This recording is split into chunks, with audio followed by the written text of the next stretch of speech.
Praise the lord. ఈరోజు యేసుక్రీస్తు వారు చెప్పిన ఇంకొక ఉపమానం గురించి తెలుసుకోవచ్చు. యేసు ఇలా చెప్పాడు: ఒక మనిషి ఒక ద్రాక్ష తోటను నాటించాడు. అతను దానిని కొంతమంది కాపులకు అప్పగించి దూరదేశానికి వెళ్ళాడు. కాలం వచ్చినప్పుడు ద్రాక్ష తోటలో వచ్చిన ఫలంలో తన భాగాన్ని తీసుకురావడానికి ఒక దాసుని వారి దగ్గరకు పంపించాడు. కానీ ఆ కాపులు ఆ దాసుని కొట్టి ఖాళీ చేతులతో పంపించారు. అప్పుడు యజమాని మరో దాసుని పంపించాడు. వారేమో అతనిని కూడా కొట్టి అవమానించి ఏమీ ఇవ్వకుండా పంపించారు. మరొక దాసుని పంపించినా అదే జరిగింది. చివరికి యజమాని ఇలా అనుకున్నాడు: నా ప్రియ కుమారుణ్ణి పంపుతాను, బహుశా అతన్ని గౌరవిస్తారు.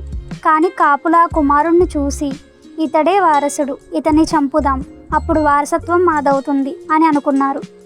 అతన్ని ద్రాక్ష తోట బయటకు తీసుకువెళ్ళి చంపేశారు. అప్పుడు యజమాని ఆ కాపుల్ని ఏమి చేస్తాడు? వారిని నాశనం చేసి ద్రాక్ష తోటను ఇతరులకు అప్పగిస్తాడు. ఇప్పుడు అసలు అర్థం ఏంటో తెలుసుకుందాం. ఈ కథలో ప్రతి వ్యక్తి వెనక ఒక ఆధ్యాత్మిక అర్థం ఉంది. యజమాని ఎవరు? యజమాని దేవుణ్ణి సూచిస్తున్నాడు. దేవుడే తన ప్రజలపై అధికారం కలిగిన నిజమైన యజమాని. ద్రాక్ష తోట, ఈ సందర్భంలో ద్రాక్ష తోట దేవుని ప్రజలను, ముఖ్యంగా ఇశ్రాయేలు ప్రజలను సూచిస్తుంది. దేవుడు వారికి ఎంతో ఇచ్చాడు, కానీ ఆయన ఆశించినది ఒక్కటే: ఫలము. అంటే దేవునికి విధేయత, విశ్వాసం, నీతి. ఆ కాపులు ఎవరంటే ఆ ద్రాక్ష తోటను చూసుకునే కాపులు ఇశ్రాయేలు నాయకులను సూచిస్తున్నారు.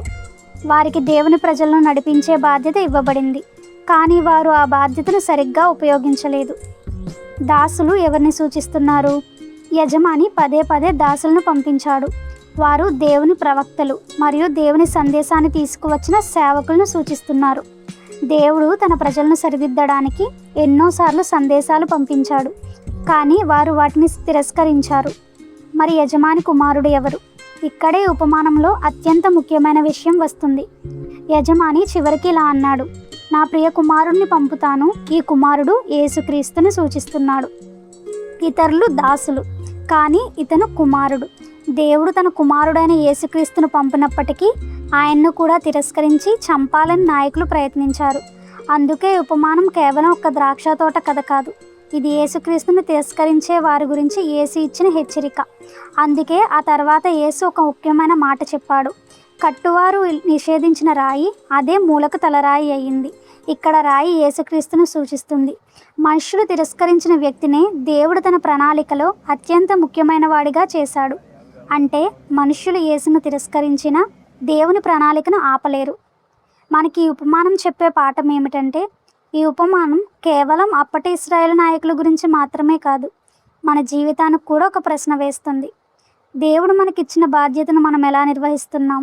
దేవుడు మన జీవితంలో ఎన్నో అవకాశాలు, సమయం, సామర్థ్యాలు ఇస్తాడు. అది మన సొంతమని కాకుండా దేవుడు మనకు అప్పగించినవని గుర్తుపెట్టుకోవాలి.